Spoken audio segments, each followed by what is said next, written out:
Ladies and gentlemen, the President of the United States.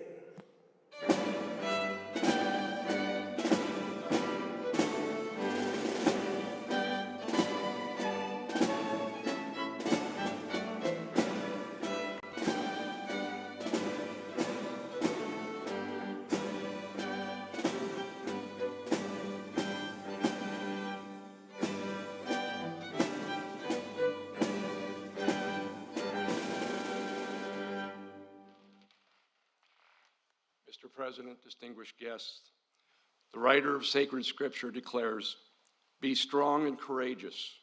Do not be afraid. Do not be discouraged, for I will be with you wherever you go." Ladies and gentlemen, please join me as we mark this very special occasion in a word of prayer. Gracious and merciful Lord, you are the giver of life, the igniter of faith, provider of hope, and author of love. Mighty One, O Ancient of Days, you have commanded us to be strong and courageous in life or in death, because you are always with us. Receive your servant's most humble prayer as we gather today to remember, honor, and celebrate four selfless exemplars of unquestioned, strong, and courageous valor. Staff Sergeant Edward Kaneshiro, Specialist Dwight Birdwell, Specialist Dennis Fujii, and Major John Duffy's strong and courageous actions in Vietnam inspire us all. Each of these men distinguished himself at the risk of their own lives above and beyond the call of duty. Lord, you provided our nation and our army a buffalo soldier imbued with the courage to believe we can, we will, the commitment of a cavalry raider who was prepared and loyal, the care of a combat medic to preserve life, and the character of a special forces warrior to free the oppressed. When our nation asked who will go, each of these men declared, "Here am I, send me." Today, a grateful nation bestows its highest honor to these men of valor who look not only to their own needs, but to the needs of others in time of extreme crisis. Almighty God, be present with us during this ceremony as we recognize the intrepid service of these heroes. Richly bless the recipients we honor today, along with the many family members, comrades in arms, and dear friends who support them. May the actions of these men in the crucible of combat inspire others to acts of personal courage and selfless service. Guide our nation and leaders. Preserve us all under the canopy of your everlasting love and care. It is in your majestic and mighty name I pray. Amen.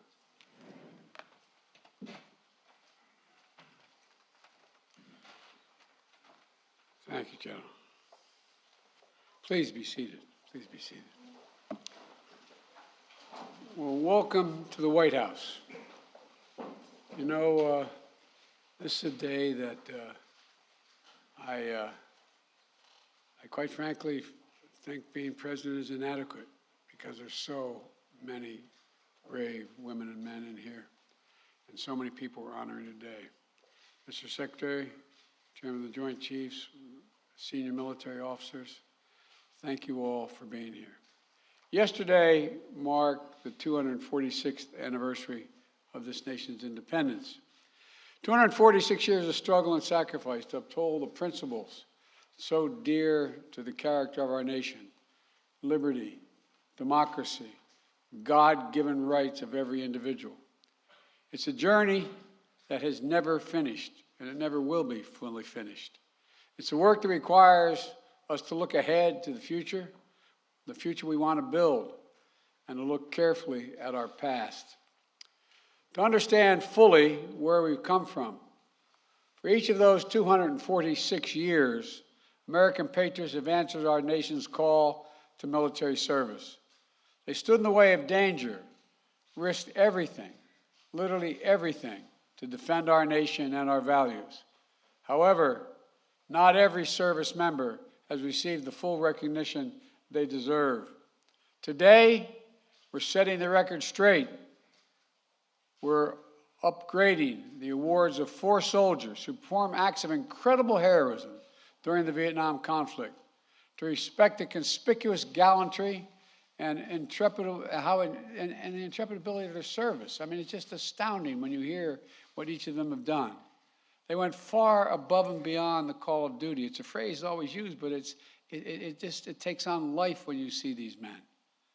To the late Staff Sergeant Edward M. Kaneshiro, to Specialist 5 Dwight W. Birdwell, to Specialist 5 Dennis M. Fujii, and to Major John Duffy. I'm proud to finally award our highest military recognition, the Medal of Honor, to each of you, won posthumously. It has been a long journey to this day for those heroes and their families, and more than 50 years have passed, 50 years since the jungles of Vietnam, where as young men these soldiers first proved their mettle. But time has not diminished their astonishing bravery, their selflessness in putting the lives of others ahead of their own, and the gratitude that we as a nation owe them. December 1, 1966, Staff Sergeant Kaneshiro was an infantry squad leader. His platoon was navigating toward what seemed to be a peaceful village. It was an ambush. A vastly superior force of North Vietnamese troops was concealed within the village, protected by fortified bunkers, underground tunnels, and a big trench that ran through the entire village. As Staff Sergeant Kaneshiro led his squad to the east of the village, two other squads headed straight in, where the enemy opened fire on them with machine guns and small arms fire, killing the platoon leader, the point man, and pinning down two squads. Hearing the battle unfold, Staff Sergeant Kaneshiro moved his squad toward the sound of the firing, where he quickly jumped into action. The machine gun fire suppressing his platoon mates was coming from a big trench. It had to be stopped. He ordered his men to take cover, and then he advanced alone toward the enemy position, armed with 6 grenades and his M16. Laying flat on the ground, Staff Sergeant Kaneshiro hurled his first grenade. It sailed directly through the aperture of the bunker, taking out the machine gunner in the first throw. He then jumped into the trench alone, moving along the trench for 35 meters, clearing the enemy as he went. As his head would emerge above the trench, as he yelled, "Grenade!" Then his platoon would lose sight of him and hear it explode. By the time he was done, the two other squads were able to stand up, collect their dead and injured, and recognize and reorganize the fight, and successfully withdraw from the village. According to the eyewitnesses' account of the battle from Staff Sergeant Haskett, Kaneshiro's bravery in single-handedly clearing the trench averted what might have been, quote, a disaster for the whole platoon. Born and raised in Hawaii, the son of Japanese immigrants, a proud husband and father of 4, Staff Sergeant Kaneshiro continued his service with his unit in Vietnam until he was killed in action by hostile gunfire on March 6, 1967. Today, his memory lives on in the lives he saved, in the legend of his fearlessness, and in the hearts of the family he left behind. John, Naomi, Tom, thank you for being here today. And thank you, too, for your sister Doris as well, who could not be with us. And John, thank you for your military service. Your family sacrificed so much for our country. I know that no award can ever make up for the loss of your father, for not having him there as you grew up. But I hope today that you take some pride and comfort in knowing his valor is finally receiving the full recognition it has always deserved. January 31, 1968, it was an opening assault that would come to be known as the Tet Offensive, a particularly bloody period of the Vietnam War. North Vietnamese forces launched an attack on a strategically located air base near Saigon. The first American unit called to respond was that of Specialist 5 Dwight Birdwell. Unknown to approximately 100 men in C Troop, they were moving to be taken on a full regiment of Viet Cong, likely to be more than 1,000 strong. They arrived. The troop engaged the Viet Cong forces. Specialist Birdwell's unit took the main brunt of the attack, with many tanks and vehicles disabled. When his tank commander was hit and gravely wounded, Specialist Birdwell got him to a place of safety and then took command. He knew his vehicle was on the first line of defense, so Birdwell stood in his commander's hatch at times, half exposed, at times standing entirely out of the tank, fully exposed, laying down suppressive fire on the enemy. He used the tank's cannon. He used the tank's machine gun. He used his personal rifle. He sustained fire, drove back the attackers, and created a place of relative safety for injured men behind the tank to take cover. He provided battlefield updates to his commanders until the enemy shot the communication system right off of his helmet. When he ran out of ammunition, he ran to retrieve an M60 machine gun and ammo off the helicopter that had been downed in a flight to keep firing on the enemy. And even when that M60 was hit by enemy fire, causing it to explode and send shrapnel into Birdwell's face, chest, arms, and hands, he remained on the battlefield. When he was ordered to load onto the medevac helicopter, he complied. This I find amazing, only to crawl right back off the other side and to keep on fighting. That's what you call taking orders and causing trouble. God love you. Only after reinforcements arrived and only after he helped treat the evacuees, his fellow wounded, did Specialist Birdwell agree to evacuate himself. At the time, Birdwell received a Silver Star for his outstanding heroism on the battlefield. It took decades for his commanding officer, then General Glenn Otis, to realize Birdwell had not received the full honor he had earned. But in retirement, General Otis made sure to correct the record and fully document Birdwell's actions to make this day possible. A member of the Cherokee Nation, Birdwell credits the Cherokee veterans who came before him and encouraged him to serve when he called. And I might note, Native American communities, a larger percentage, serve in the United States Armed Forces at a higher percentage rate than any other cohort in America. After leaving the Army, Birdwell continued to build a legacy of service in his community in Oklahoma. He started his own law firm, served for 12 years on the Cherokee Nation Supreme Court, and he passed that legacy of service down to his daughter, Stephanie Birdwell, who's with him today, and who serves as the director of the Office of Tribal Relations at the Department of Veterans Affairs. Specialist Five Birdwell, thank you. Thank you, thank you. And to your wife, Virginia, who I know wishes she could be here with you today, give her our love as well. I'm grateful for all that you've given to our country, and that at long last, your story is being honored as it should have been always. February 18, 1971, Specialist 5 Dennis Fujii, who was serving as a second tour in Vietnam as a crew chief on a helicopter ambulance, conducting a rescue operation in Laos. They were there to evacuate wounded Allied Vietnamese military personnel. But as their chopper attempted to land, it became the target, sustaining heavy damage that caused them to crash land in the middle of the conflict. When a second American helicopter managed to land nearby minutes later, it was able to evacuate all the downed crewmen except the Specialist Fujii. Rather than risk the lives of his crewmates, Specialist Fujii waved off the helicopter, told them to depart, remaining behind as the only American on the battlefield. Several attempts were made to rescue him before Specialist Fujii could find a radio and call off further attempts.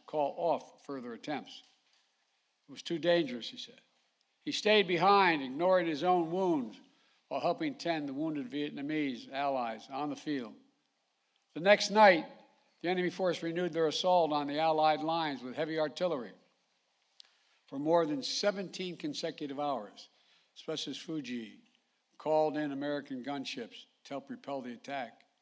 He repeatedly exposed himself to hostile fire in order to better observe enemy positions and direct airstrikes against them. On the radio, his fellow Americans knew him as Papa Whiskey, clear-eyed, level-headed soldier, directing airstrikes so precisely they were able to drive back the forces that had come within 15 to 20 meters of a friendly camp. When an American helicopter was finally able to retrieve him, wounded and severely fatigued, 2 days after his air ambulance had crashed, he made it only about 4 kilometers before it crash landed. Specialist Fujii had to wait 2 more days for another South Vietnamese base before he was able to leave the area and receive the medical assistance for his wounds. Speaking to the press shortly after his experience, Specialist Fujii downplayed his own contributions and honored the skills of the allied Vietnamese troops he fought with, simply saying, I quote, "I like my job. I like to help other people who need help out there." It's amazing. Today, Specialist 5 Fujii, we remember and we celebrate just how many people you helped. I want to thank you and your wife, Ray, who couldn't be here with you today, and your brother, Edwin, for all your family has done for this nation. We will forever honor your commitment to your crew, your allies, and to your country. April 14, 1972, the Battle of Fire Support Base Charlie.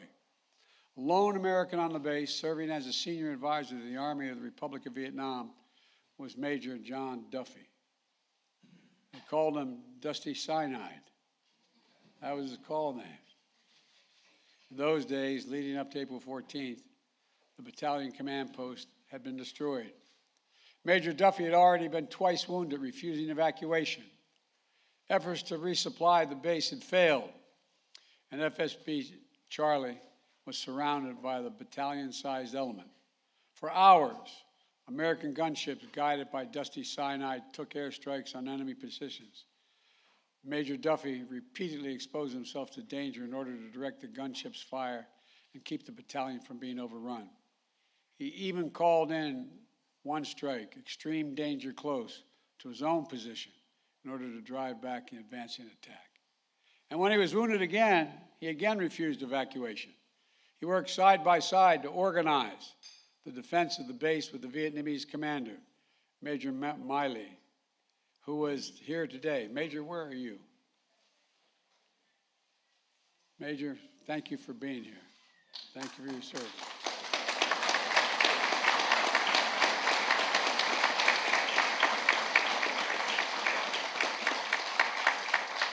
It's an honor to have you here. When they finally had to abandon the base, Major Duffy volunteered to lead the rear squad and cover their retreat. And when the withdrawing soldiers were ambushed early on April 15th and many of the injured troops scattered, Major Duffy remained with those who were wounded, rallying them to make it to an established evacuation zone despite being constantly pursued by the Viet Cong. Upon reaching the exfiltration site, Major Duffy again made sure he was the last to board the helicopter. And finally, the airship was ready to depart. One of his Vietnamese allies was shot in the foot, causing him to fall backwards out of the helicopter.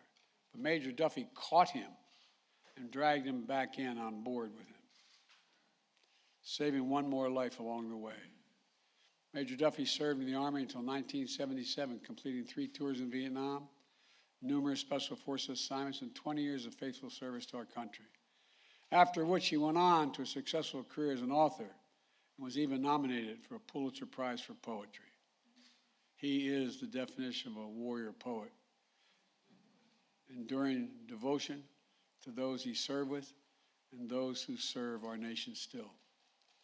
Thank you, Major Duffy, for all that you've inspired in others.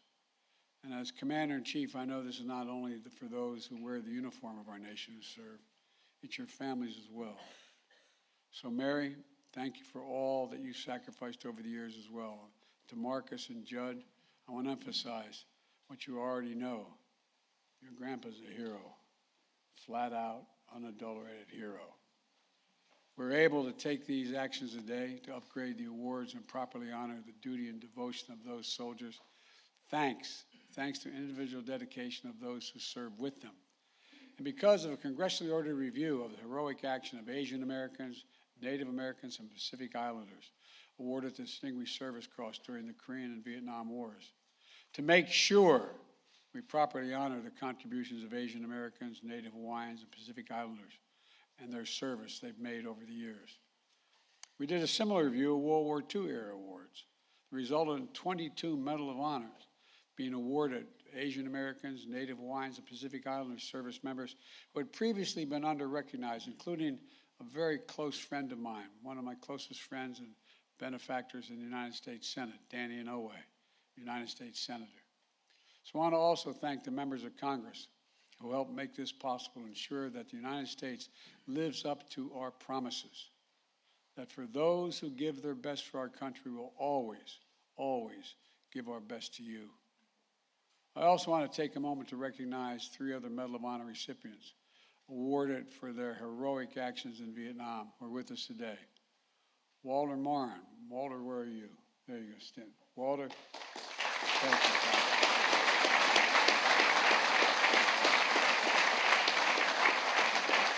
And James McLuhan.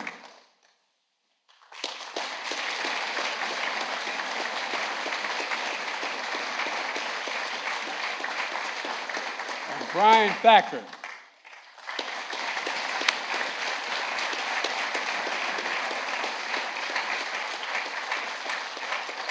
Thank you for being here to help us recognize these newest honorees. And I want to also note that last week we lost a giant in this community. Herschel Woody Williams passed away at the age of 98, the last Medal of Honor recipient of World War II. Honored by President Harry Truman for his valor during the Battle of Iwo Jima, Woody Williams will soon lie in honor in the United States Capitol. And his passing is a reminder of what so many Americans of our greatest generation sacrificed to preserve liberty, democracy, and for our nation and for the world. Now it's my great honor to ask for the citations to be read as we award the Medal of Honors to the late Staff Sergeant Edward N. Kaneshiro, Specialist 5 Dwight D. Birdwell, Specialist 5 Dennis M. Fujii, Major John J. Duffy. Thank you all, and may God protect our troops. Thank you. For my staff tonight.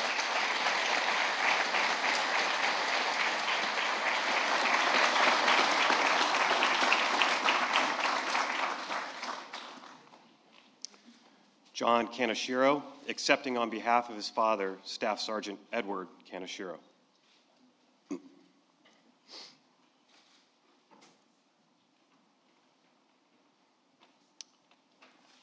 Attention to orders. The President of the United States of America, authorized by Act of Congress, March 3, 1863, has posthumously awarded, in the name of Congress, the Medal of Honor to Staff Sergeant Edward N. Kaneshiro, United States Army, for conspicuous gallantry and intrepidity at the risk of his life above and beyond the call of duty. Staff Sergeant Edward N. Kaneshiro distinguished himself by acts of gallantry and intrepidity above and beyond the call of duty while serving as an infantry squad leader with Troop C, 1st Squadron, 9th Cavalry, 1st Cavalry Division near Pha Hu 2, Kim Song Valley, Republic of Vietnam, on 1 December 1966. Not knowing that the village was heavily fortified with a fully bunkered and concealed trench system and garrisoned by the North Vietnamese troops in vastly superior forces, 2 squads of the platoon had deployed to its center, while Staff Sergeant Kaneshiro and his squad scouted the more than open terrain to the east of the village. Sensing the opportunity to ambush the infantry squads, the entrenched enemy force erupted with machine gun and small arms fire against the 2 squads at the center of the village, killing the platoon leader and the point man, wounding 4 others, then successfully suppressing the surviving soldiers. Staff Sergeant Kaneshiro moved with his men to the sounds of the fire, swiftly reading the situation, seeing that the fire from the trench had to be stopped if anyone was to survive. He first deployed his men to cover, then crawled forward to attack the enemy force alone. He began by throwing grenades from the parapet while flattened to the ground, successfully throwing the first grenade through the aperture of the bunker, eliminating the machine gunner who had opened the action. With 5 grenades remaining and his rifle to sustain the assault, Staff Sergeant Kaneshiro jumped into the trench to sweep its length where it fronted the 2 pinned squads. Over the distance of about 35 meters, he worked the ditch alone, destroying 1 enemy group with rifle fire and 2 others with grenades. By the end, by the end of his sweep, the able-bodied survivors of the 2 squads were again standing and preparing to move the dead and wounded. Staff Sergeant Kaneshiro's actions enabled the orderly extrication and reorganization of the platoon, which ultimately led to a successful withdrawal from the village.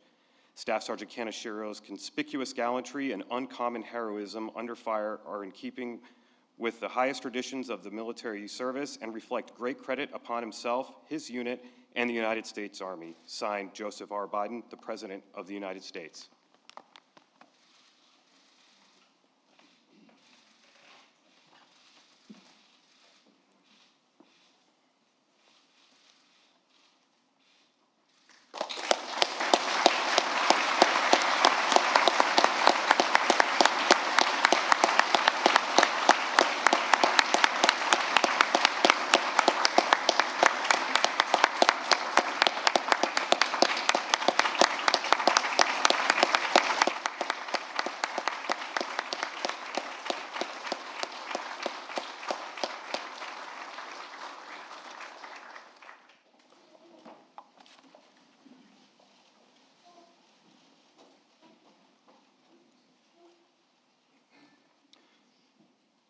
Specialist 5 Dwight W. Birdwell.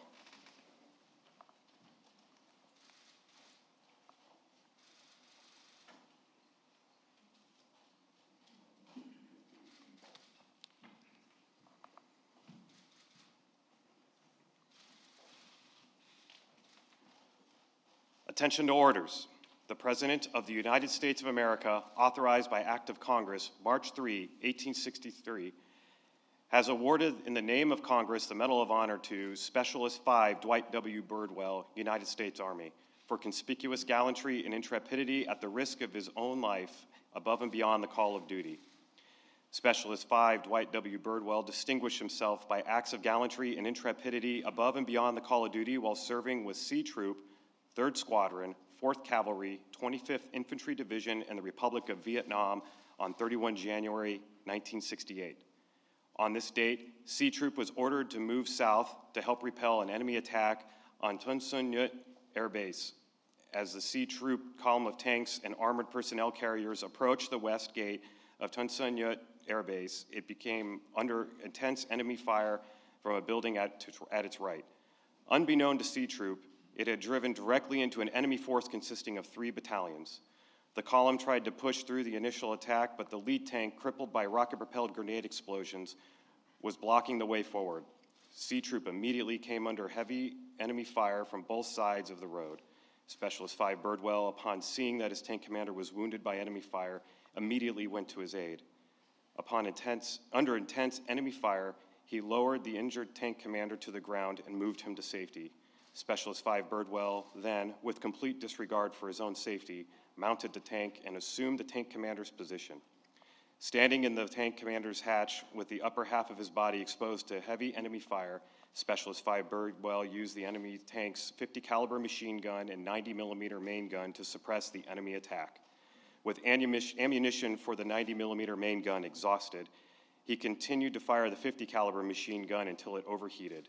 At this point, Specialist 5 Birdwell, rather than abandoning his position, continued to engage the enemy with his M16 rifle, sometimes exposing his entire body to fire in order to engage the enemy from a better vantage point.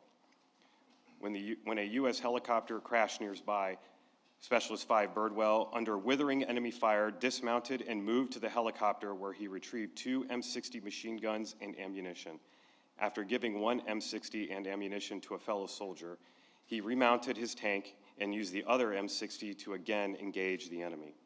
Specialist 5 Birdwell continued to engage the enemy with complete disregard for his own safety until the M60 he was firing was hit by enemy fire.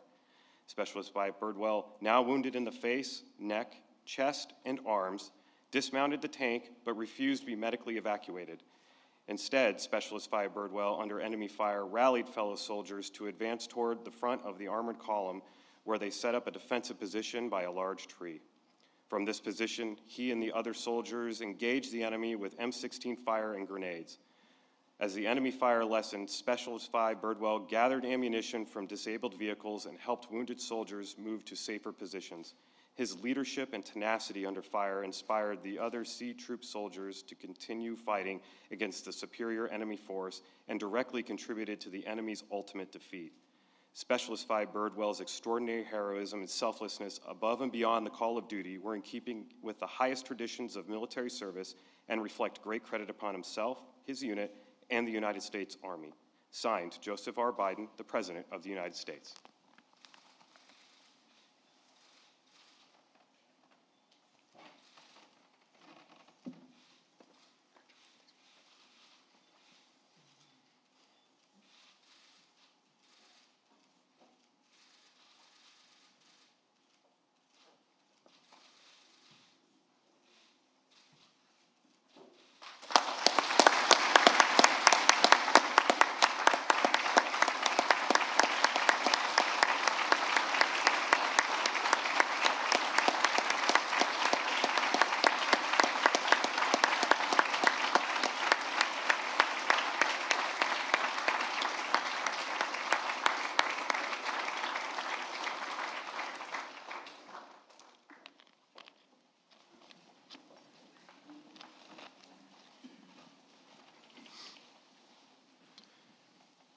Specialist 5, Dennis M. Fujii.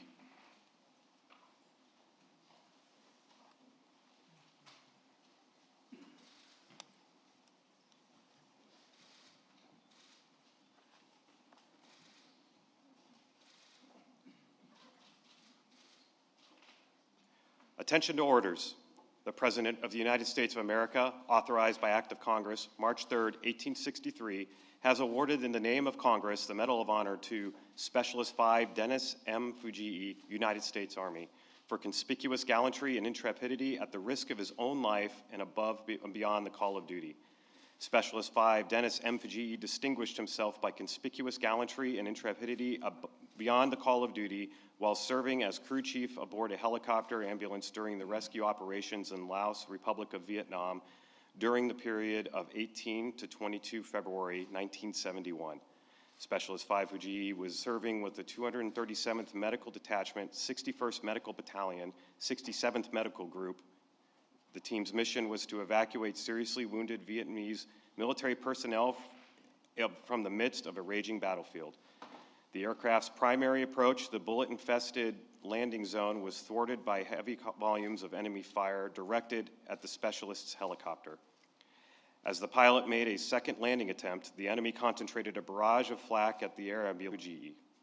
Moments later, another American helicopter successfully landed near the wreckage of the specialist airship and extracted all the downed crewmen except for Specialist 5 Fujii, who was unable to board the helicopter due to intense enemy fire directed at him. Rather than further endanger the lives of his comrades aboard the second helicopter, Specialist 5 Fujii waved the craft out of the combat area and remained behind as the only American on the battlefield. Subsequent attempts to rescue the specialist were aborted due to violent anti-aircraft fire. Specialist 5 Fujii finally secured a radio and informed the aviators in the area that the landing zone was too hot for further evacuation attempts. During the night and all through the next day, Specialist 5 Fujii disregarded his own wounds as he administered first aid to the Allied casualties. On the night of 19 February, the Allied perimeter came under ruthless assault by a reinforced enemy regiment supported by heavy artillery. Once again obtaining a radio transmitter, Specialist 5 Fujii called in American helicopter gunships to assist the small unit in repelling the attack. For a period of over 17 consecutive hours, Specialist 5 Fujii repeatedly exposed himself to hostile fire as he left the security of his entrenchment to better observe enemy troop positions and to direct airstrikes against them. At times, the fighting became so vicious that Specialist 5 Fujii was forced to interrupt radio transmissions in order to place suppressive rifle fire on the enemy while at close quarters.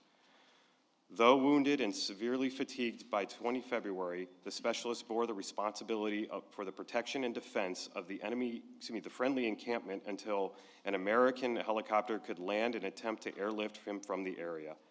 As his air ambulance left the battlefield, it received numerous hits and was forced to crash land at another South Vietnamese Ranger base approximately 4 kilometers from the specialist's original location. The totally exhausted Specialist 5 Fujii remained at the Allied camp for 2 more days until yet another helicopter could return him to Foul Bay for medical assistance on 22 February. Specialist 5 Fujii's extraordinary heroism and devotion to duty were in the keeping of the highest traditions of military service and reflect great credit upon himself, his unit, and the United States Army. Signed, Joseph R. Biden, the President of the United States.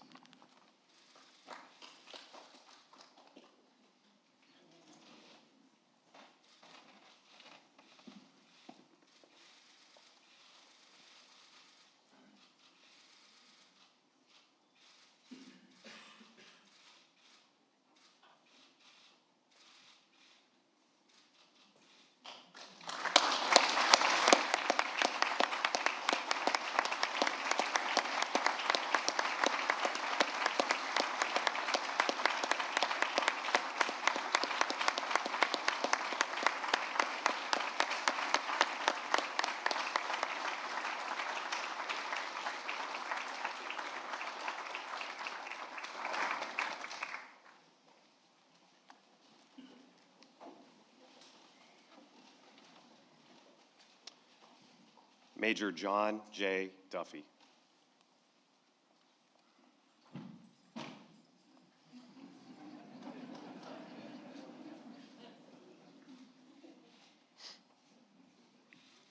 Attention to orders. The President of the United States of America, authorized by Act of Congress March 3rd, 1863, has awarded in the name of Congress the Medal of Honor to Major John J. Duffy, United States Army, for conspicuous gallantry and intrepidity at the risk of his own life above and beyond the call of duty. Major John J. Duffy distinguished himself by acts of gallantry and intrepidity above and beyond the call of duty while serving as the senior advisor to the 11th Airborne Battalion, 2nd Brigade, Airborne Division, Army of the Republic of Vietnam and the Republic of Vietnam during the period of 14 to 15 April 1972. In the 2 days preceding the events of 14 to 15 April 1972, the commander of the 11th Airborne Battalion was killed, the battalion command post was destroyed, and Major Duffy was twice wounded but refused to be evacuated. Then on 14 April, Major Duffy directed the defense of Fire Support Base Charlie, which was surrounded by a battalion-sized enemy element. In the morning hours, after a failed effort to establish a landing zone for resupply aircraft, he moved close to the enemy anti-aircraft positions to call in airstrikes. At this time, Major Duffy was again wounded by fragments from a recoilless rifle round and again refused medical evacuation. Shortly thereafter, the enemy began an artillery bombardment on the base, and he remained in an exposed position to direct gunships onto enemy positions, which eventually silenced the enemy fire. Following the bombardment, Major Duffy assessed the conditions on the base and personally ensured the wounded friendly foreign soldiers were moved to positions of relative safety, and the remaining ammunition was appropriately distributed to the remaining defenders. Shortly thereafter, the enemy resumed indirect fire on the base, expending an estimated 300 rounds. Nevertheless, he remained in an exposed position to direct gunship fire on the enemy positions. In the late afternoon hours, the enemy began a ground assault from all sides of the fire base, and Major Duffy moved from position to adjust fire, spot targets for artillery observers, and ultimately to direct gunship fire on a friendly position which had been compromised. As the evening wore on, it became clear that the defenders could not withstand the overwhelming enemy forces, and he began to organize an evacuation of the fire base under the cover of night. With the goal of a complete withdrawal, Major Duffy was the last man off base, remaining behind to adjust covering fire from gunships until the last possible moment.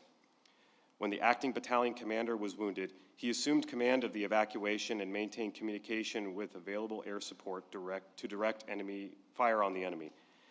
In the early morning hours of 15 April, the enemy ambushed the battalion, inflicting additional casualties and scattering some of the able-bodied soldiers. Major Duffy organized defensive positions during the ambush and ensured the friendly foreign forces could successfully repulse the enemy. After withstanding the ambush, he led the evacuees, many of whom were significantly wounded, to an established evacuation area, despite continually being pursued by the enemy. Upon reaching the exfiltration site, Major Duffy directed gunship fire on the enemy positions and marked a landing zone for the helicopters. Only after ensuring all of the evacuees were on board did Major Duffy board while also assisting a wounded friendly foreign soldier in with him. Once on board, he administered aid to a helicopter door gunner who had been wounded during the evacuation.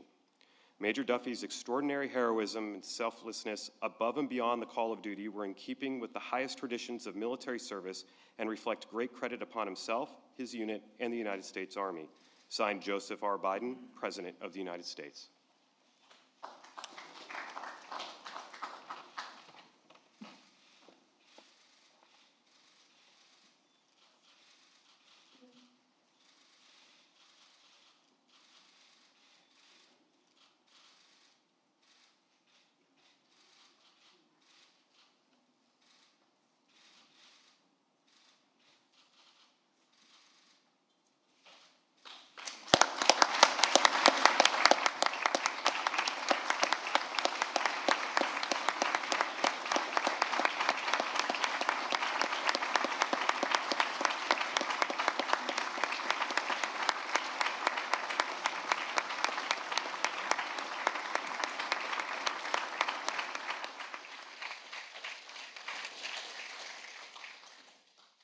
Please join me in receiving this blessing as we depart.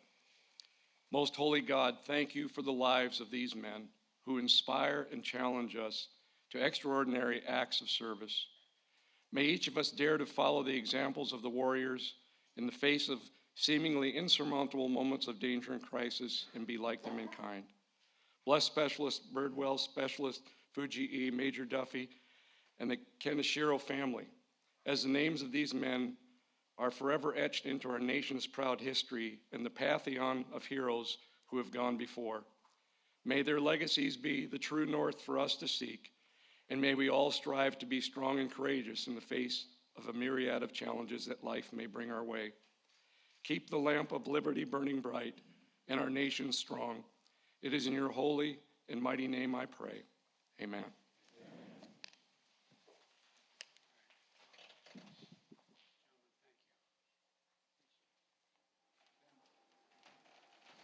I think we're dismissed.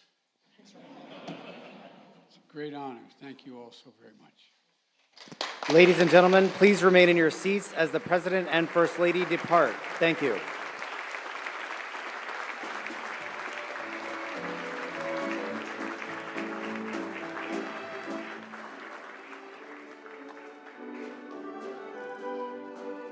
Mr. President, do you plan to go to Highland Park, sir? Do you and the First Lady plan to visit Chicago? Mr. President, will you visit Highland Park? Are you concerned about your performance in the midterm, sir?